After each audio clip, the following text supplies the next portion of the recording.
One of the facilities in Canvas that's really starting to become available, and I think is very attractive to us as academics, is the analytics that are there. How much students are using it, when they're using it, and how that's correlated with their marks, be they formative or summative.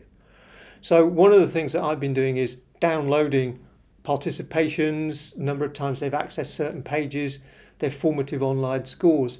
And you can follow individual students. You can see that an individual student isn't engaging particularly well and has a particularly low mark on the formative tests.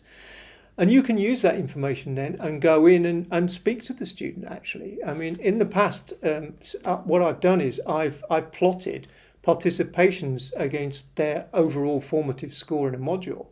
And it's interesting actually, you don't get a straight line. You get a curve that goes up and then plateaus. So there are students who don't engage down at the bottom, and if they engage, their mark goes up. So you can identify those and email them and say, look, you're not engaging very well and your marks are quite low. Do you think you should perhaps be engaging with this material a little bit more?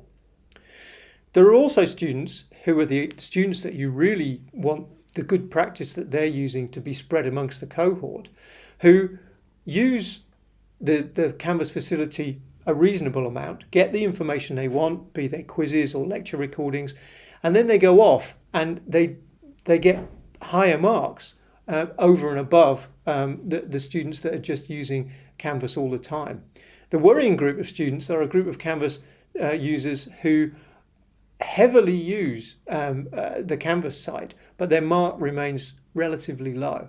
And those are the students that you can identify and you can say, look, just watching the lecture doesn't necessarily give you all the information you need to get the deeper learning.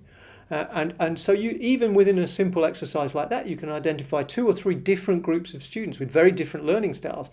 And you, as the lecturer, can do something very simple, like just email them and say, buck your ideas up, watch this video. Or perhaps you should consider reading this paper rather than watching Panopto again and again.